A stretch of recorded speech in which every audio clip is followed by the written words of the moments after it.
Okay,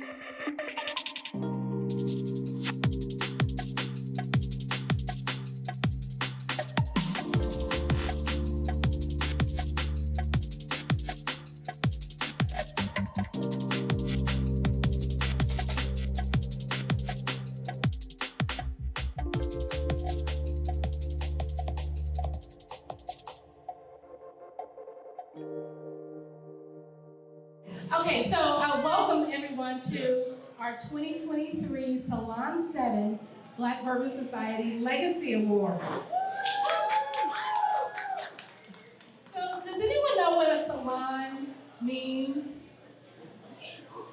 You know what is a salon mean? Harlem Renaissance, they had the little sit-around discuss issues. Right. So salons go all the way back to, the Italians actually created the salons. It started back in the 16th century.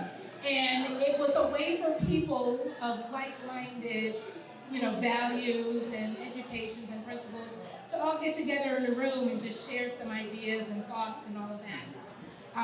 Our ancestors, especially in the Harlem Renaissance, really adopted that principle of salons.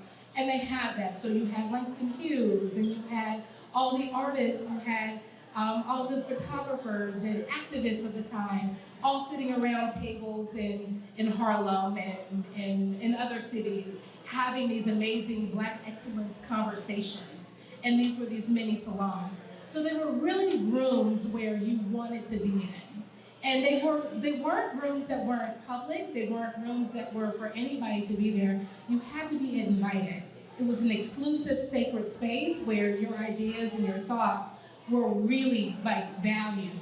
But it helped to push the movement forward. So, in honor of Black History Month, we have brought back Salon 7 here with Jack Daniels, with our partners with Jack Daniels, to have our generation of legacy makers, of people who are moving and shaking and making history and have amazing thoughts and opinions in a room. And we want to honor them, right? We don't want to wait till they're gone. We need to give them their roses now. So that's my spiel, that's why we do this. But so I wanted to set the stage because these people here are all who I feel are legacy makers. And in the spirit of Nathan Nearest Green, who is the first master distiller of Jack Daniels, who at that time didn't realize the legacy he was creating for the brand, I wanted to have a conversation with legacy makers that might not know they're dope as fuck, and that they are creating legacies every time they make a business deal, every time they hang up the phone, every time they put an artist on the wall, every time they put a new company forward and they fund that, or every time they open a restaurant. These are our legacy makers of Atlanta. So if I can do a quick introduction, and then I'm gonna pass it over to them because y'all don't need to hear me speak. This is Joe Womack. I'm trying not to call you Joey, but I've known Joey since I was 17. So, but this is Joe Womack. He's the founder of Goody Nation. This is Anastasia Simon with Techstars. We have Mario Johnson, who is the owner of the Beverly, Grant Social, and the future Lock and Key. Y'all seen the billboards for that in the interlock? That's this brother right here. I was like, oh, that's Black owned? Oh, that's hella dope. So we've got Omari Henderson, who is one of the co-founders of ZuCot Gallery, Chef Daryl Schuler with the Schuler Institute, my lovely friend, Tiffany, who I feel some type of way about, I just said that's right. Tiffany Barrier, she is the drinking coach. And then we've got Omari Henderson, also, Onaji with ZuCot Gallery. So that's my introduction. I'm gonna pass them the mic and they're gonna tell you really what they do. So, you got a mic? Introduce yourself. Okay, so one, give it up some more, please. Awesome. Two, how long do we have for the intros? 2 minutes. Okay. I definitely got two, so okay. A minute and a half. Okay. So quickly, so again, Joey Womack. I'm a natural convener of people. kind of naturally turn those relationships into communities, those communities into ecosystems. Launched my first startup in college at FAMU a little bit over 20 years ago. Graduated, kept on doing it full time, built in top 5 in the space.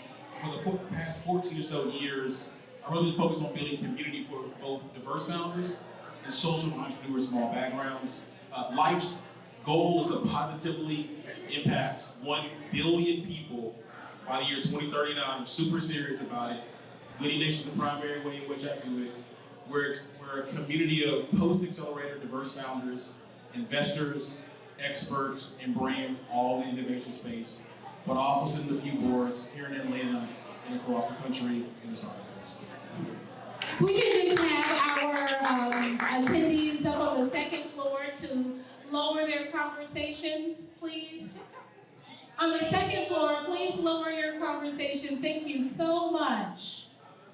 Cheers, guys. I just love the way that you handled it. It was expert class. So thank you. It is so amazing to see so many beautiful faces looking back at me. I'm here for it. So my name is Anastasia Simon. I'm the current investment principal at Techstars Atlanta and at Techstars Impact, both based here in Atlanta.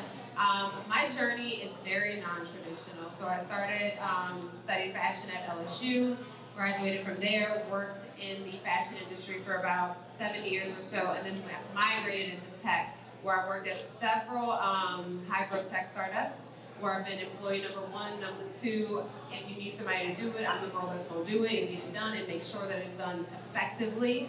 And from there, moved into venture capital. And so my goal is really to create avenues for founders of color, particularly Black women, to get the funding that they deserve. If you ever look at the stats, it comes out every January like clockwork, that Black and brown founders consistently hover at about 1 to 2% of venture capital funding. And my goal is to shift that number. One, right now while I'm at Techstars, but eventually in a couple different ways that I'll let y'all in on at some point. But yeah, so my goal really is to impact it, to make sure that we are getting the money that we deserve, because Black women are innovators. We are the ones who are starting the most businesses, and it is a travesty that we're not getting the capital that we deserve.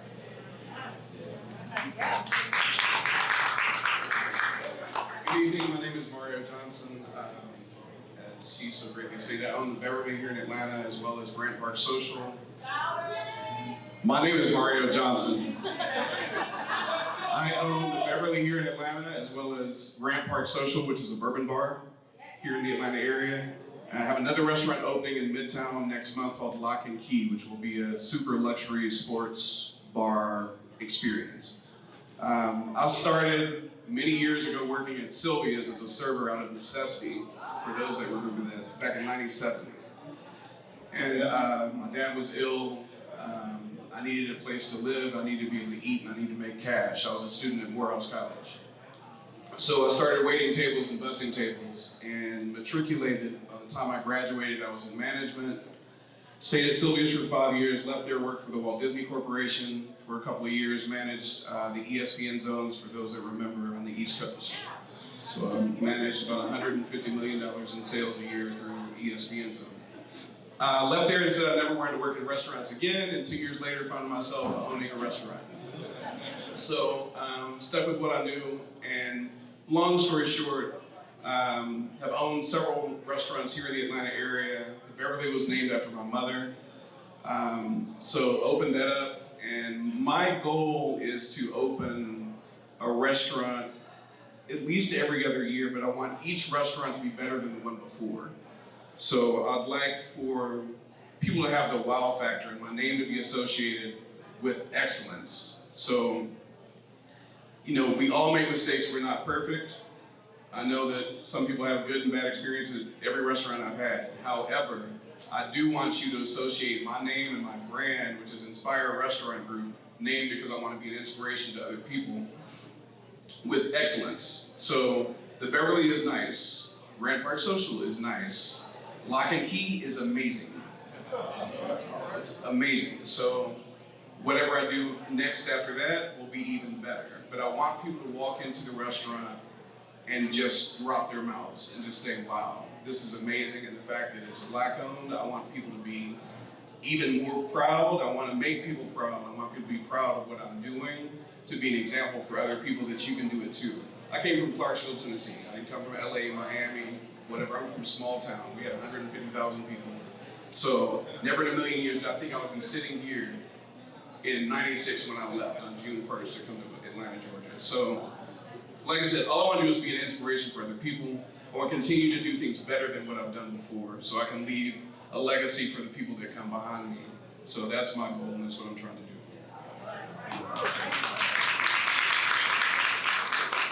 Well, good evening, everybody. It's great to see all of y'all in the place tonight. Great to see you in ZuCot tonight. My name is Omari Henderson. I am one of the owners of ZuCot Gallery, co-founder of the experience that we have here at ZuCot with my brother Onaje, and one of our business partners, Troy, our other business partner, is not here tonight. But we exist to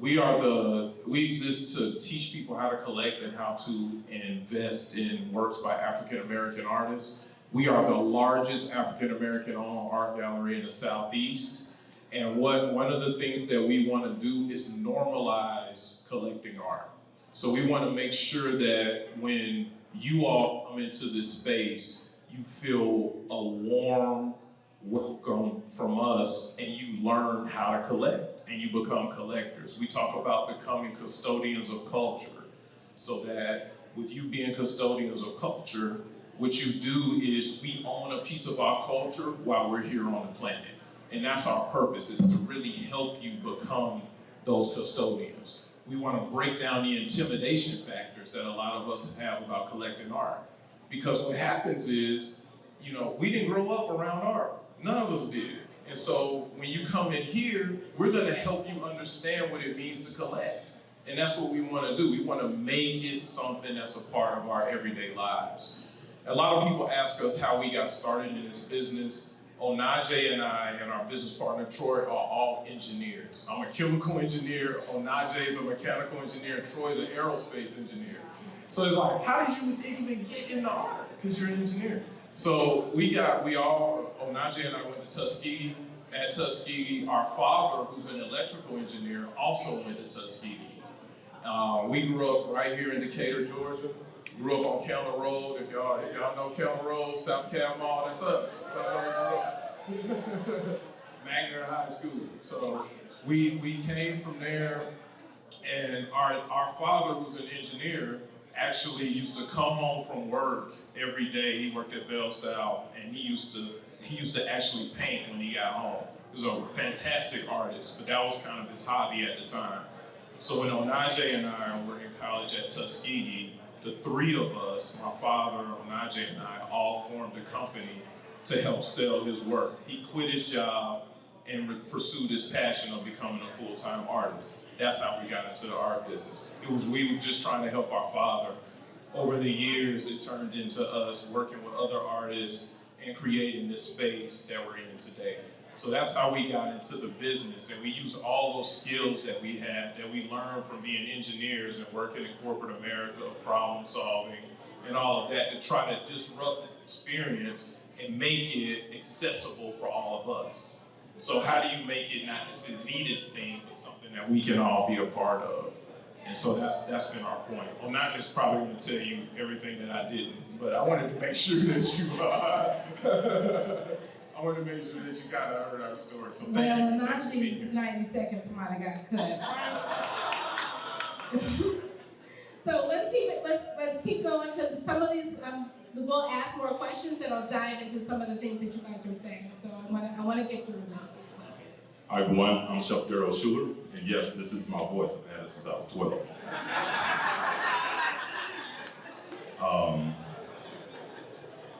So I'm the president and owner of the Schuler Hospitality Group. We have a restaurant in Tucker called Farm Kitchen and Bar.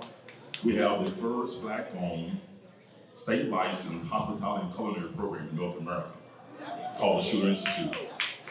And the reason why I call it the Schuler Institute is because in 2014, I took an 8-day, 130-hour cooking exam to be one of 72 certified master chefs in the world. And I was the first African American to do so.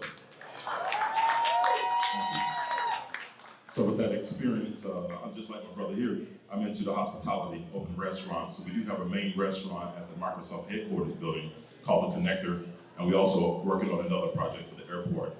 We have a second campus called the Shoe Institute, Milwaukee. It focuses on more community-based work. And then we also are launching a TV show that launches in a few weeks on Aspire. I have 25 episodes for a TV show called Twisted Dish, so please check that out. But thank you so very much for this opportunity. Hello, hey. My name is Tiffany Berrier. I am a bartender by trade. Come through, yes. So, without getting my entire story, I grew up in a drinking family, very communal family in Lafayette, Louisiana. We always drank. I always stared at my family, thinking I cannot wait to get older, to smile and have fun like them. What is happening? And I want to be involved.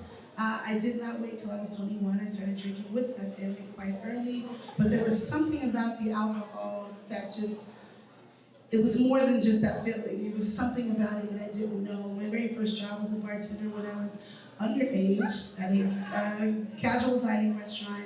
The manager at the time told me, "You have something." I had no idea what he was talking about, but I knew that I could make drinks easily without being taught. I had a palate. I had to look up the word palate. I didn't know what that was. But I knew flavor, I knew customer service, I knew kindness, and I thought, this will be my job. Okay, let's go college. I'll be a bartender in between until I find a real job. I never got a real job until I figured out bartending was a real job. I bartended, and I've only bartended my entire life. I then opened a beverage program in the airport in 2008 called One from the South. We gained every single award you can think of, not only in beverage but in service, which made me very proud of representing the South, Mayor Jackson's vision, and women who bartend, which is a conversation that's really never had, let alone Black women who bartended. After 7.5 years, I'm trying to speed it up. After 7.5 years of rocking that, I went independent. I saw there was a really big hole in education when it came to spirits and drinking. I saw that not only do people not know how to drink, Black people don't know how to drink. I mean that honestly when I look at you. We've never been taught how to drink. There's no American culture on how to drink. It's like beer and shot, or let's just take it down. There was really no conversations being had about what it takes, what flavor's about, and how to build a cocktail, but I saw that happening in the white community. So I had to figure out how to merge the two, which was educate myself, also be in the room, bring my table, bring my chair, bring my dress, and also learn everything that they were doing and bring it back to my community.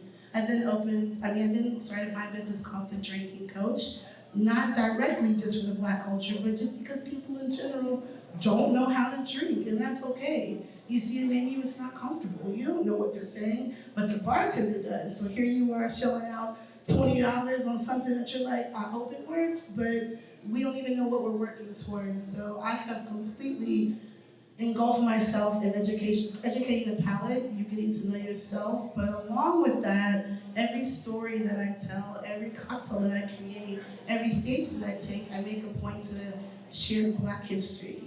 Because cocktails, pre-prohibition, prohibition, agriculture, labor, whiskey, everything that's been happening in America, America's home of the cocktail, was happening while Blacks were enslaved. So, I have to bring them back to bring them forward. Who do you think did the work? You already know who did the work. Right. And I'm doing the work too.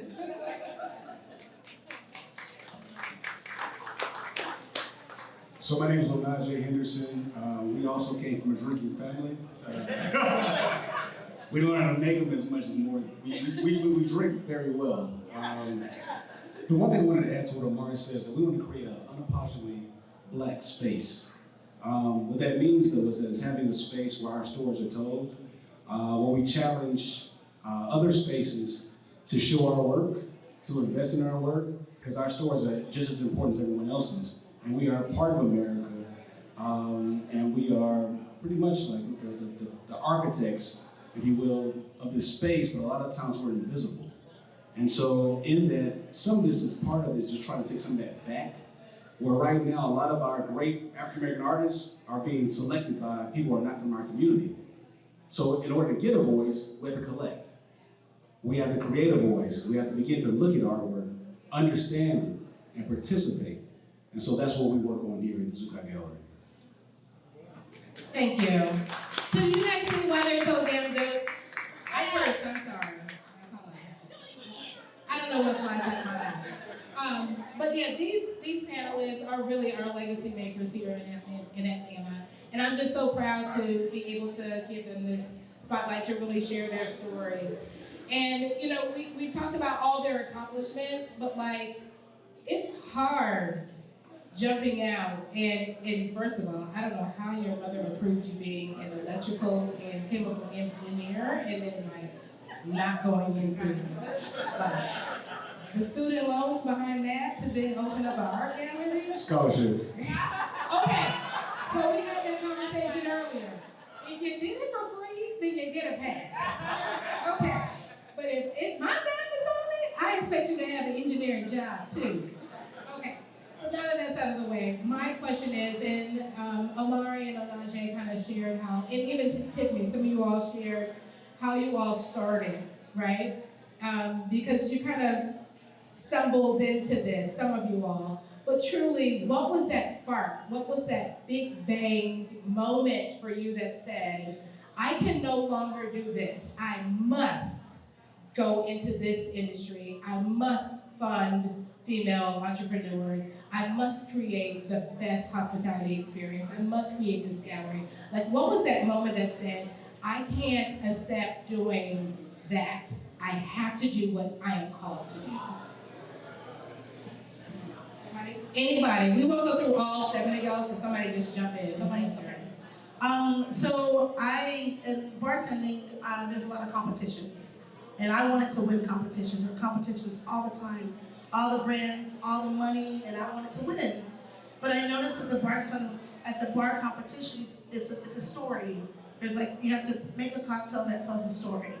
And I noticed my competitors were sharing stories from Eastern Europe and Italy and Germany. And I was like, I want to share a Black story, but I didn't know a lot of good Black stories. So I took a step back and I was like, so how can I like share who I am and make a great cocktail and stand up for my own community? And I kept looking for good stories, but I decided to just tell the truth and tell stories about what my people actually have gone through. And it allowed me to start creating cocktails that did tell a story that may not have ended all that way, but it also gave me the chance to create a cocktail that I could raise a glass to them, raise a glass to the ancestor, and tell the honest truth about Black history. And at that point, I didn't win that competition. I didn't. At that point, I knew I could never make a cocktail and never do any storytelling in my business if it wasn't circled around Black history. So I think our moment came about well, for me personally, I realized that we were buying, like, so as engineers we came out, we're working in corporate America, and I remember I bought a painting before I bought a couch. And I was driving a Nissan Sentra at the time at 6'4". So nobody understood what I was doing. You know, like, they were like, what are you doing?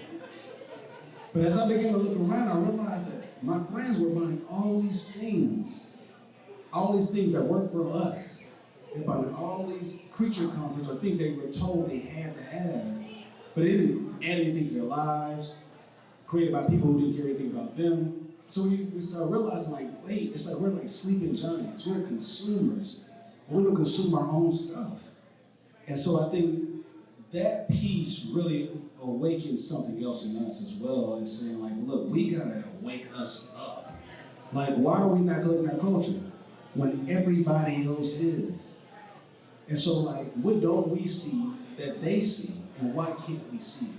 So that's what started for us. That's what started our education pieces, which are art tastings, all those things. That's what started for us. Like, that was a moment where we're like, you know what? As an engineer, I'll never make a minimum salary. There's a level that I'll never go. So is it really a risk to step out and do this full time? The answer is no, so try.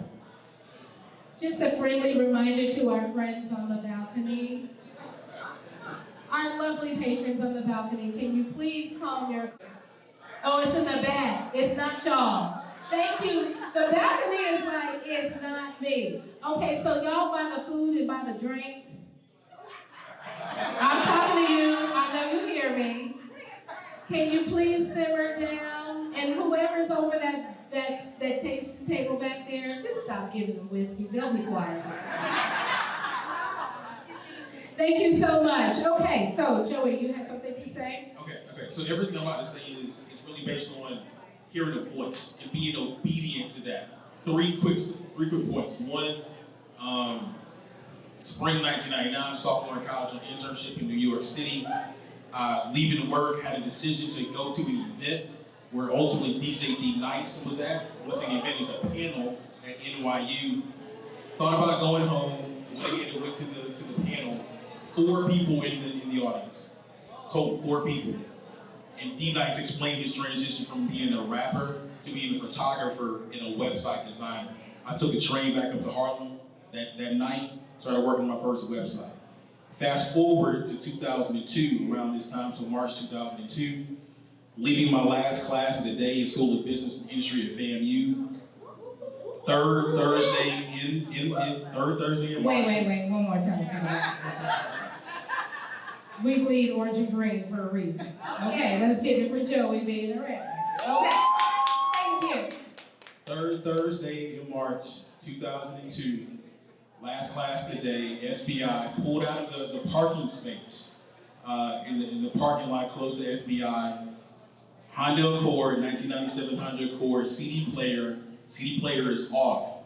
As I pull halfway out of the parking space, I hear a voice in my left ear, like a loud whisper says, "Do it." 2 words, do it. And if you've ever seen like a scene in a scary movie, like someone's in the back, like that's what it felt like. I actually stopped the car, got out, and thought that one of my frat brothers was playing a joke with me, like legitimately. Like I looked in the back seat, nobody was there, but I knew what it was. I went home, I drove home, started writing the business plan for what turned into digital guest list. So this is 2002. February 2012, at the height of digital guest list, All-Star Weekend, Orlando, Florida, we blew it out the water. But I knew that wasn't it. I had this feeling that I had to take what I've learned and teach it to other, at the time, Black entrepreneurs. And so I decided on the drive back from Orlando to Atlanta that I was gonna walk away essentially from doing digital guest lists and go out on this journey to support Black founders. And that's how I got to it.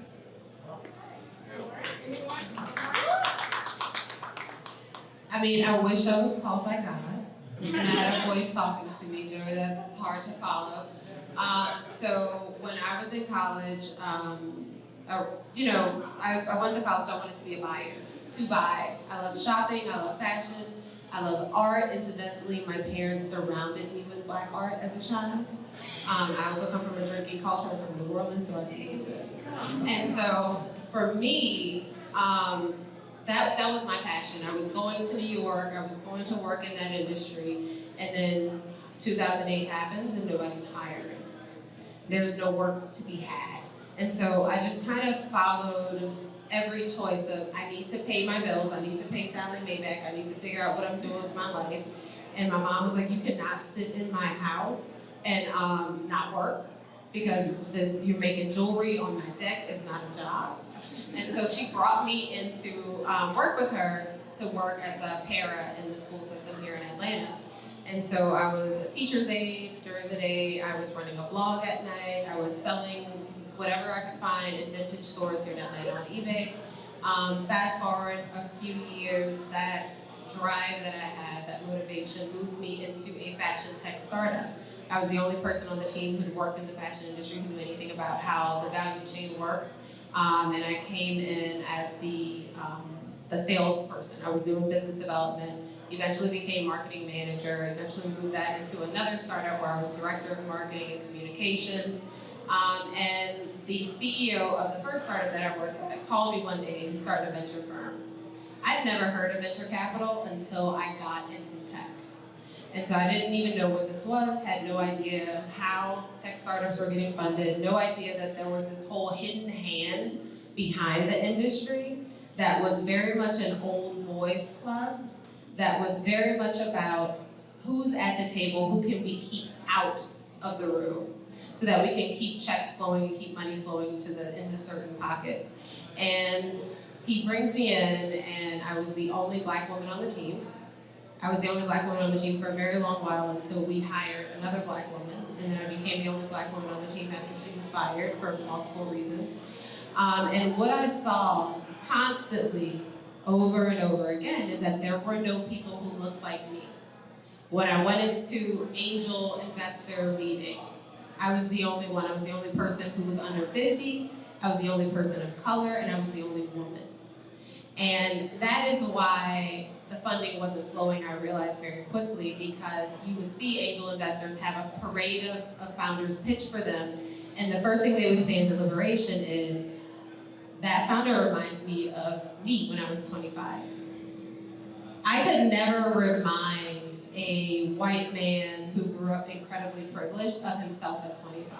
He doesn't see me when he thinks of who he was and seeing himself.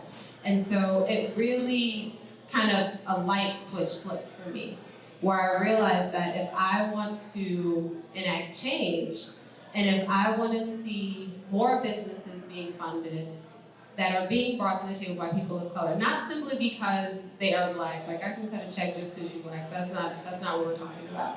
Because people who come from adversity, and as a community, we have all faced various levels of adversity. Those people are coming up with real solutions to real problems that they face day to day, that they know intimately, and they deserve the money to get it off the ground, to get their dream and bring it forward, you know?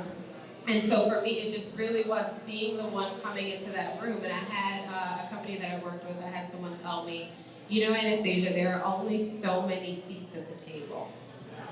And I told him, I was like, I refuse to fight someone who looks like me for a seat at a table that is made up, that does not exist, when I could literally just walk out the room and get the right people around me and build my own table. And so that has been my mission moving forward, that I want to build my own table. Like a lot of the founders that Joey is supporting and working with are founders that I am also working with and advising and trying to help them get access to the right capital, to the right connections, to the right customers, so that they can move forward and build their dreams. Because when they get money, our community gets money. It's a virtuous cycle that we're all trying to build. Thank you for that. So I want to go from the spark, right? And again, we see you all sitting on this panel and your success, but it's not always a smooth road once you get that spark, once you get that idea. So let's talk a little bit about obstacles. Let's talk about what that journey actually looks like, from spark to passion and idea and knowing that this is what you want to do, to where you are today. Can we talk a little bit about the bumps along the way? Yeah, I'll be first. I've been homeless. I've been broke, gone outside, turned the water back on, has been turned off at my home. So I've had serious bumps in the road. So eating peanut butter and crackers for a month straight, all of it, nothing, literally, trying to put together $1 to get gas to go to wherever I need to go to be able to get back home. Done it. But for me, the struggle is worth it. I'll say that. The struggle is worth it. I'm a big risk, big reward person. So as a people, at least I'll speak for myself, I was taught there are basically 3 or 4 things you can be in life. You can be a doctor, you can be a lawyer, you can be a civil servant, policeman, firefighter, post office person. And other than that, that's really about it. I'm the black sheep of my family. So I'm always the person that's gonna take the road less traveled. Everybody else going right, I'm going left. But I think that we need to be taught more that there are other opportunities out here that you can do. You can be an art gallery owner. You can be a restaurant owner. You can build websites. You can work for venture capital. We're not taught that. We're not taught credit. We're not taught a lot of things that we need to be taught and should be taught from a very young age because we don't know. It's not necessarily our fault. We just don't know any better. We don't know to teach our children. You can be a real estate agent and make millions of dollars. You don't have to be an athlete. You can do other things. You don't have to be a rapper. You you can do a lot of other things, but we're just not taught those things. And so for me, even when I got into the restaurant business, my parents looked down on it. My father was an attorney, my mother was an educator. And they were like, so you went to Morehouse and you want to wait tables? Like, that's what you want to do? But that's a real job. Bartenders make 6 figures. Bartenders make more money than my parents were making. But people don't know any better. They don't know any different. They look at it as a service industry job, or as you're not doing what you could be doing, and you're not getting into it for the flash. Like, I don't need people to know that I'm an attorney or whatever. I scored 172 on my LSAT. I could have gone to law school, but that's not what I wanted to do. And I realized at a very young age that, okay, my brother, who's also an attorney, you got went to Stanford, you got $200,000 worth of law school debt, you're coming out making $70,000 a year. Not that it's all about money. But I can do the same thing working in restaurants, and at 25, I can be making 6 figures a year and have no debt. And be happy. I enjoy what I do. I like the fact that I'm working around other people. I'm happy. I'm not working 100 hours a week, miserable. And all the people around my brother's age that were attorneys were miserable. And I was like, why would I want to do that to myself? Not saying there are attorneys out here that are doing great, loving life, and doing all that. But I just didn't want to do that. And so for me, my aha moment was, I was working at ESPN Zone. I was a manager in my Brooks Brothers suit, making great money, managing everything on the East Coast. And one of my college friends came in and said, so you're just gonna flip burgers for the rest of your life? I said, wow. I said, you know what? Yes. Actually, I am. And I'm gonna own restaurants one day, and I'm gonna keep doing this, and I'm gonna show you exactly what I'm gonna be doing. I may be flipping burgers, but you're gonna admire what I do one day. Because while you're still working in advertising, and you're still working for the man, I'm gonna be taking trips, and I'm gonna be enjoying my life, and I'm gonna be enjoying dealing with people on a daily basis. Every day that I go to work, every day is different. I love that about my job. I love that every day I go in, I get a new experience. I get to meet great people. Several of you who are in this room that I've met as a result of being in this business for the last 20 plus years. And it's amazing, it's great. I love the fact that I meet new people all the time, every single day I go to work. And those experiences I wouldn't trade for the world. Whether I made $10 a week or $100,000 a week, I enjoy my life, and I can't trade that for anything else in the world. So my aha moment, yes, to go back to that, was somebody telling me that basically I'm not amounting to anything. So that's was my drive. One of the things that drove me to keep doing and bettering myself, and kind of like, you know what? Yeah, I still flip burgers, but I'm happy and I enjoy what I do. So the obstacles were worth it. Obstacles were worth every bit of it. Does anyone else want to answer that question? Like, anyone else want to talk about the obstacles? So we're sitting here in ZuCot Gallery, but this was not always here. When we got started, Onaje and I were really trying to sell our father's work. We had a company called Premier Art, and we were trying to sell our father's work. Well, we didn't have a space to sell it. So if you were having a fish fry, or you were having a barbecue, or a birthday party at your house, we would show up and talk about art. And that's what we were doing. And so we were dragging kind of everything out of all this work that you see in here, and, you know, from some of these artists that are in the gallery today. We were taking their work out of our trunks and bringing them in your home and talking to you about art. So it's like the Master P approach. Yeah. Yeah. And so, you know, that's kind of, you know, how, and we may come to your home and you don't buy anything. And we're spending time, and we were bringing stuff in, and we were traveling across the country doing things like that.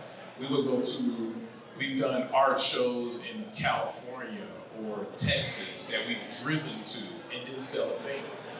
And so we come back and we try to figure out, okay, what's our strategy? Why didn't anybody purchase any of the work that we had, those types of things.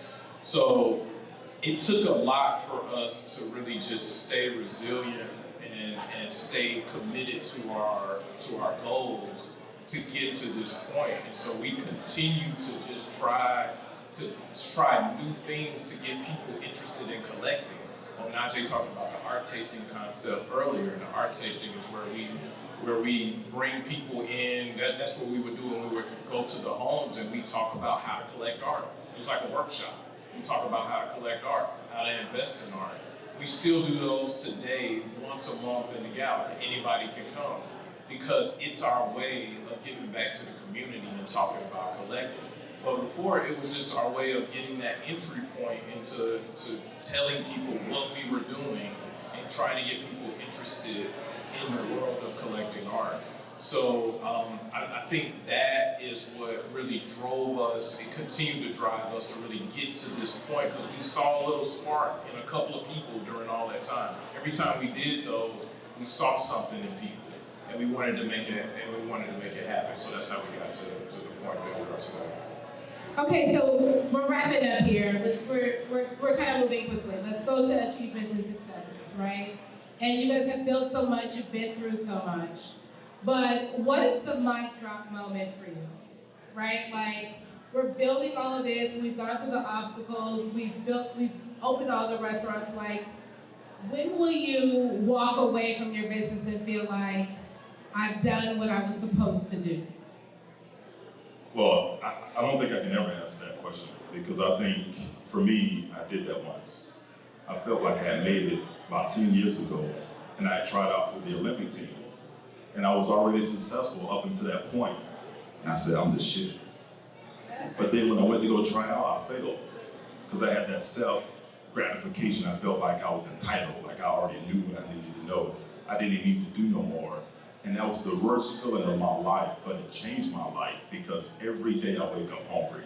I don't even want to think that I got to drop this mic. I don't want to feel like I made it. I want to feel like my life is hanging on a wall and nothing is going to catch me but the air in the ground. So I don't think I can answer that question. I always wanted to keep that hunger. And for me, I think the biggest obstacle in my life has always been self-doubt. You know, when you're trying to be a pioneer in something where there is no avenue for you, and you're the pioneer and you're trying to achieve certain things, you know, you don't have a whole lot of people to go to. Like, I remember just working my job 40 hours a week, 50 hours a week, and then still staying up an additional 10 hours to work on something to make yourself perfect. And then you're sacrificing time away from your family, your kids, you miss it out on special occasions, just to better yourself to help someone else. To me, I think that's something that, you know, a lot of people don't have. And I think everyone up in here got that common thread, is that we sacrifice to help others. And so I think that's my mic drop moment. Mic drop moment over here. So one, at Goody Nation, we kind of describe ourselves as Jedis. Anybody here is a Star Wars fan, or, okay, it's like 3 of y'all. Damn it. Now it's not gonna, the point's not gonna drop. Okay, so here's the. This is not a mic drop. Okay. I'm getting there. You gotta wait for it. I talked earlier about my goal to impact 1 billion people by the year 2039, and I'm super serious about it. But oftentimes I think, like, okay, what if I get to that goal in the year 2039? What next, right? How I think about it as a Jedi is the mission of a Jedi is to bring balance to the Force. It's to bring balance to the Force. Since anybody really watched the movie, I can't really explain that even more than that. But just know this. I appreciate it. I will not have a regret left in my body if I've created a framework that can be replicated by others decades, if not centuries in the future, to connect people, particularly Black entrepreneurs, to other influential people in business. It's not necessarily about me. I believe in the process. The process is about what it takes to be successful. And as long as we can create this framework, we can launch it, and then somebody in here's children's children can utilize it moving forward, I will consider this whole journey well worth it. So on that one, and I want you to, because this is our finale, this is the firework part where they all go off at the same time, right? So again, we're here as legacy makers, And I really want us to ask, let me make sure that I ask the question correctly. Where is the question? Oh, what do you want your lasting legacy to be? Sorry. So have you thought about it? Do you even see yourself as a legacy maker? And what do you want that lasting impression to be?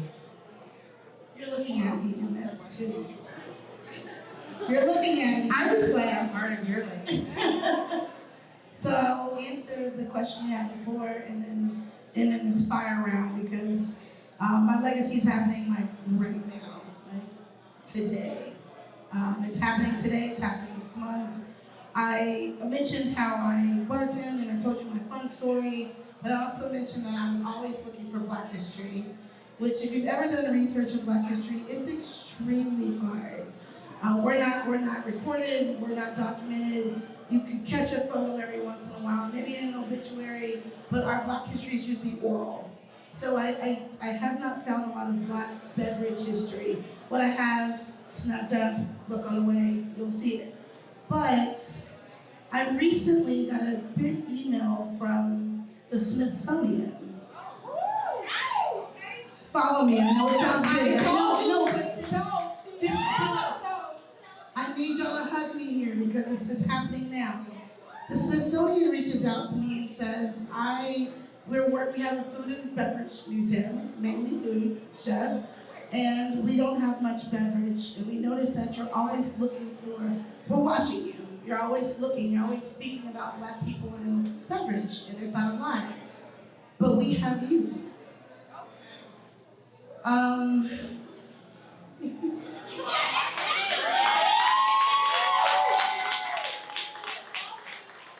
So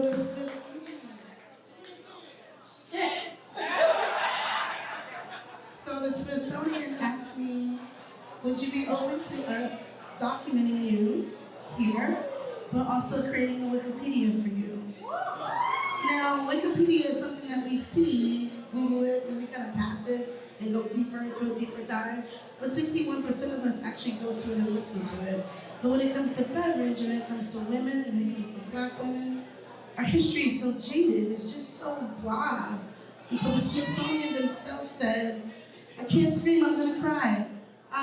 The Smithsonian themselves created a Wikipedia for me on February the 1st to let me know that I know you're looking, but those after you can look for you.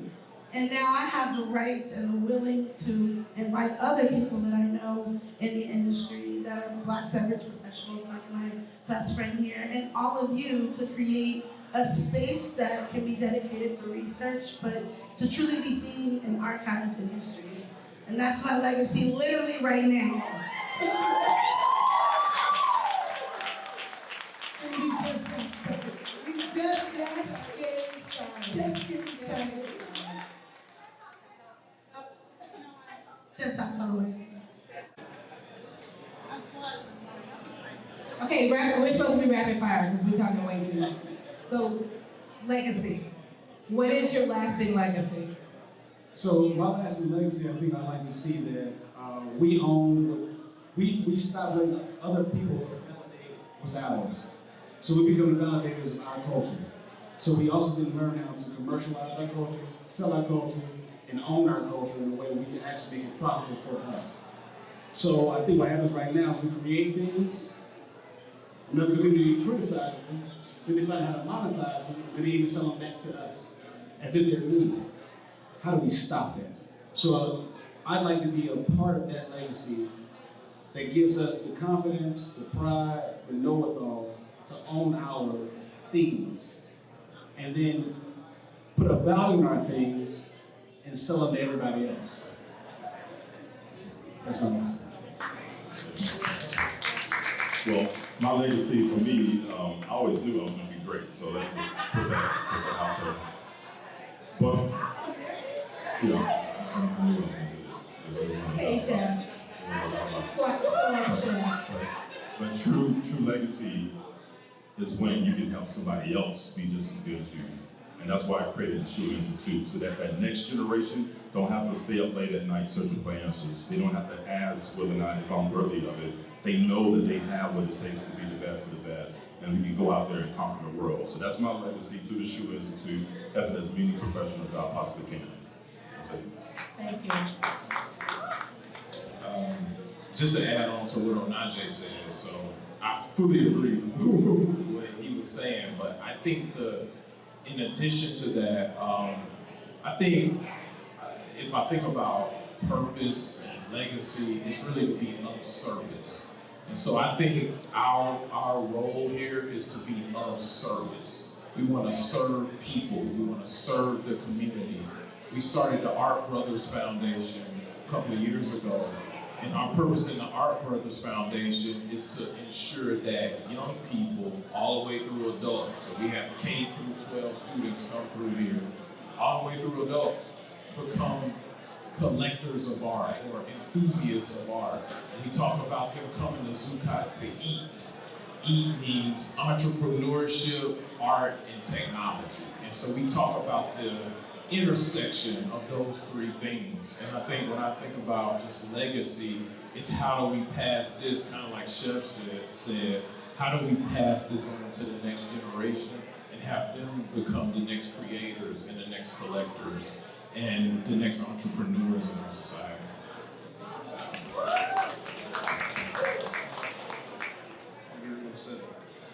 So for me, I think that the legacy I want to leave is that to let people know that you can do whatever you put your mind to. Whatever you choose to do, whatever you think you can do, I don't care how young, old, sex, age, race, whatever it is, you can do it. If you focus on it, if you work hard, it takes a lot of hard work. I don't care what anybody says, none of this comes easy. But with the right amount of work and perseverance, you can do whatever you want to do. And so I want people to see me and be like, you know what? I know what it took for him to do it, and I know he worked hard to do it. I can do the same thing that he did. I don't care what anybody else on this stage is doing. I can do what they do, and if I want to do it, if I work hard and put my mind to it, I can do what they do. And I want that to be my legacy.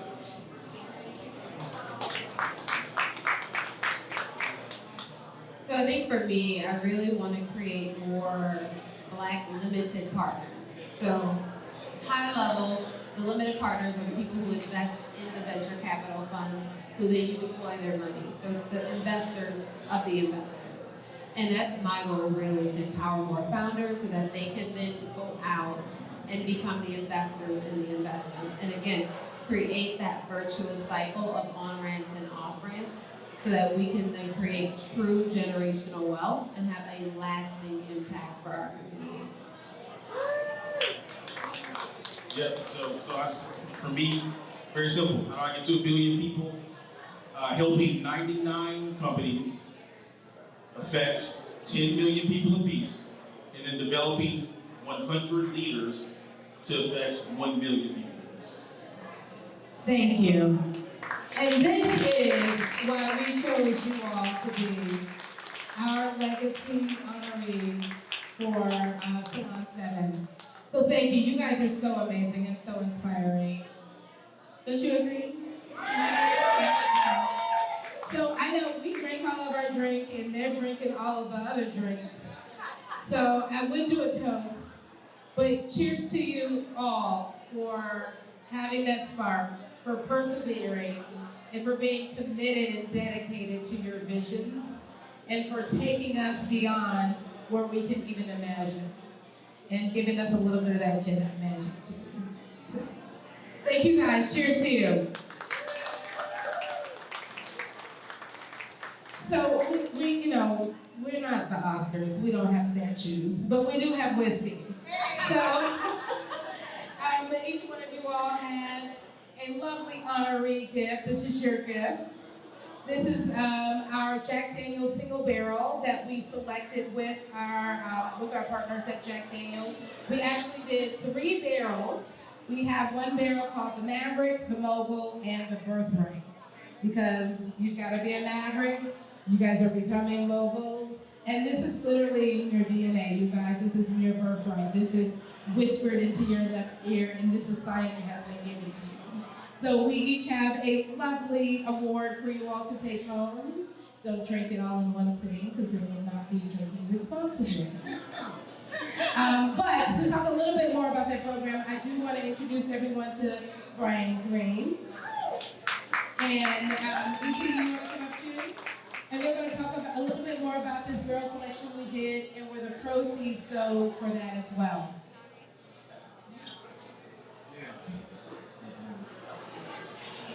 How's everybody doing? From the looks of things and the people in the back, I'm assuming everybody enjoying Jack Daniels. Yep, sounds like it. First off, wonderful stories, inspirational. Congratulations, I heard a lot of HBCU, some struggles, some achievements. One of the biggest programs for Jack Daniels is every legacy has a beginning. And Samara and I had a conversation 2 years ago on the phone, and we were trying to figure out how do we bring this together? How do we bring people of color? And my job is, I'm the multicultural manager for Brown-Forman Brands. My colleague ET is the global ambassador for Jack Daniels. So we started a program, and we wanted to figure out a way to be authentic, but at the same time, utilize our single barrel. So last year, we did one barrel, and for a contribution, anybody who picked a barrel, anybody who purchased a bottle, we matched it with $10 on behalf of United. So this year, we did 3 barrels. We did 3 barrels this year. And we raised a lot more money.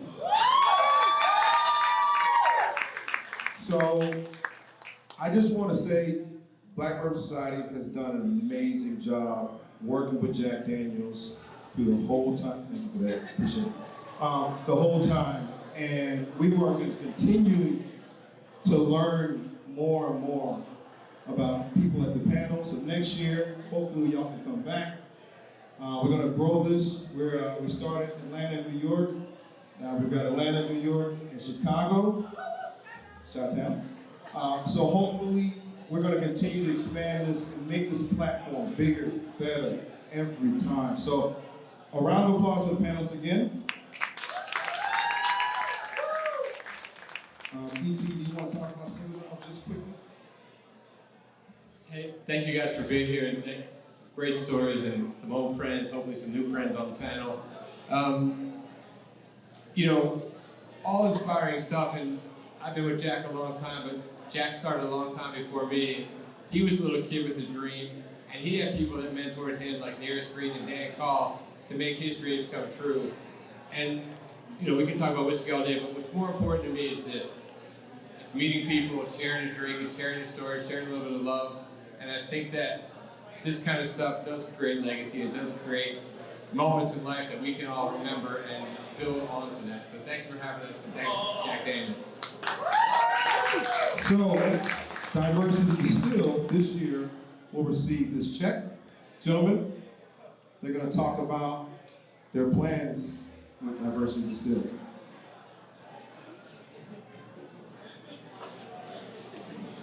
Thank you. How's everybody doing? So my name is Trey. I have the pleasure of serving on the executive team for Black Bourbon Society, and I also sit on the board for Diversity Distilled. Diversity Distilled, for the folks that don't, nonprofit wing attached to Black Bourbon Society. So whereas BBS is much more consumer focused, Diversity Distilled works with brands. And what we do is we come alongside them, we help them understand that there is a really meaningful way to advocate for Black and brown people in the spirits industry on every level. So not only do we work with non-Black owned brands, but we work with folks like Jack Daniels when they have these goals to help them understand how to accomplish them without being performative. And so Diversity Distilled is one of the newest entities under Black Bourbon Society, but we're fast growing and we have a really cool program called BOSS. My colleague here is going to tell you about it. Hello, my name is Aaron Kendall. I am the Chief Program Officer for Diversity Distilled. We want to say thank you for these donations. Thank you, Jack Daniels and United Distributing.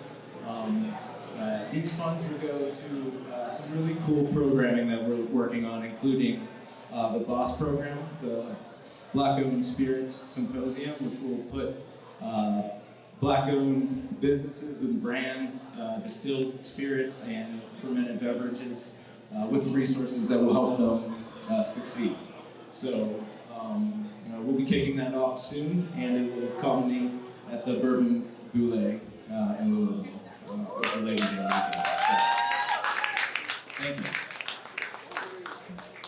I can't guarantee there's any more samples back there, but if you get a chance, we do have some of the samples from the barrels that we have up here. So please try your best to get back there, but I got a feeling it's all gone. Oh yeah, so these bottles that are every $10 goes towards is going to be at 5 different locations across Atlanta. So that'll be at Tower on Piedmont and Buford Highway. It'll be at Prohibition in Smyrna, which is a Black-owned retailer. It'll also be at Camp Creek World of Beverage and Minx as well. So we still have bottles. Please purchase these because they go towards our program that supports Black-owned spirits coming into the industry. So with that, I want to say thank you so much. If my panelists can stay behind so we can take some formal photos. Thank you all for being here. If there is any more Jack Daniels left, please drink it up because we do not want to take it home. Cheers, guys.